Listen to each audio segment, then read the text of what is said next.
वैसे तो पत्नियां पति से लड़ने के लिए बदनाम हैं।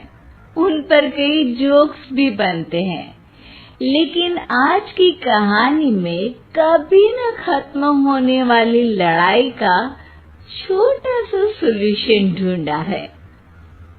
रीना की शादी गौरव से होती है।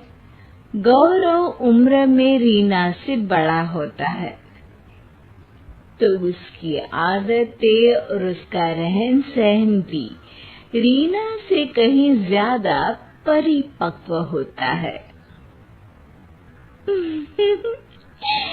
देखो गौरव, कैसी है ये ड्रेस?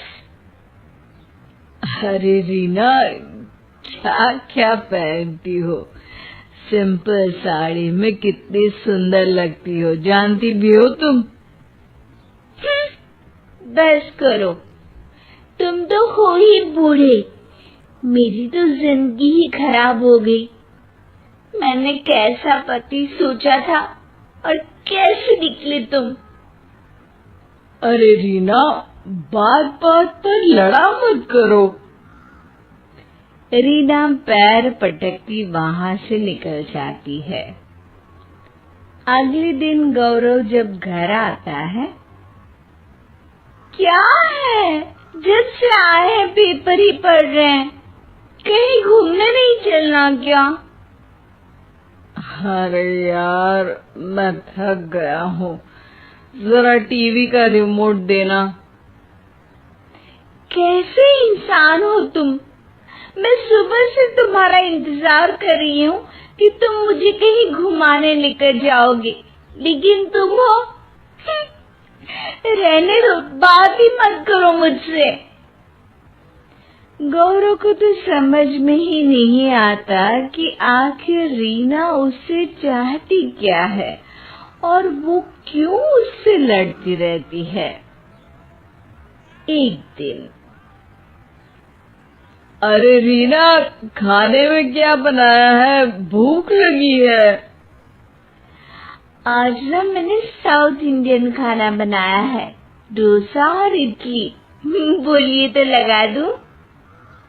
अरे, सांभर के साथ चावल दे दो ना। तुम्हें तो पता है, इन सब चीजों से मेरा पेट नहीं भरता। ये सुनकर रीना का पारा 7वें आसमान में चढ़ जाता है। वो जोर जोर से चिल्लाने लगती है, फेंक दूंगी मैं सारा खाना, ना कोई खाना खाएगा और ना ही कोई सोएगा आज। अब तो गौरव के भी सब्र का बांध टूट जाता है। पहली बार गौरव रीना पर चिल्लाता है, बस करो रीना, बस करो। हर बात पर लड़ाई, हर बात पर झगड़ा। अरे मैंने बोला ही क्या है, बस यही ना कि चावल खाने का मन है। अरे पर टेस्ट करके तो देखो कि कैसा बना है खाना। अरे तो ये बोलती ना कि टेस्ट करके तो देखो, मैंने कब मना किया? जब देखो तब लड़ाई।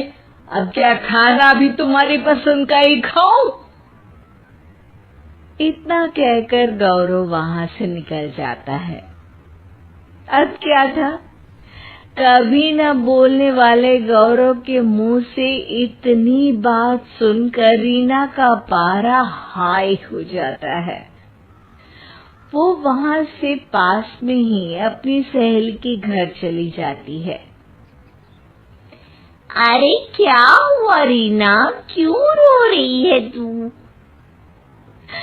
मैं गौरव के साथ नहीं रह सकती यार, वो बिल्कुल अच्छा नहीं है। उसकी सोच मेरी सोच से बिल्कुल मेल नहीं खाती।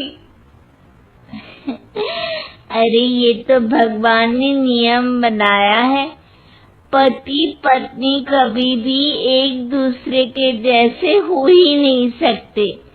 कहते हैं ना, दोनों गाड़ी के दो पहिए होते हैं। वैसे हुआ क्या है ये तो बता। अरे तू तो जानती है ना मैं कितना बोलती हूँ, और वो तो कुछ बोलते ही नहीं। तो समस्या ये है? अरे नहीं यार, तो फिर समस्या क्या है? यार मेरे जैसा खाते नहीं, मेरे मन लायक पहनते नहीं, कुछ न बोलना, हमेशा अपने ही ख्यालों में रहना। यार शादी की है, एक दोस्त की तलाश थी। ये तो बस ऐसा है कि जिंदगी खत्म होने का इंतजार कर रहे हैं। अच्छा, तो तुझे शाहरुख खान जैसा पति चाहिए जो बाइक में शर्ट खोलकर घूमे या फिर पत्नी के साथ रास्ते में गाना गाए? शायद हाँ, लेकिन वो तो फिल्मों में होता है ना। अब तेरे पति को ही देख ले, कितने हंसमुख है। जब देखो सबके बीच आकर सबसे बातें करते हैं, मस्ती मजाक, और ये एक कोने में बैठे रहते हैं या फिर अपने कमरे में ही बैठे रहते हैं। अगर मैं कहूँ कि मुझे तेरे पति जैसे लड़के अच्छे लगते हैं, गंभीर, सुलझे, कम बोलने वाले, तो अरे क्या बात कर रही है? ये भी किसी को पसंद होगा क्या? क्यों नहीं? मुझे नहीं अच्छा लगता।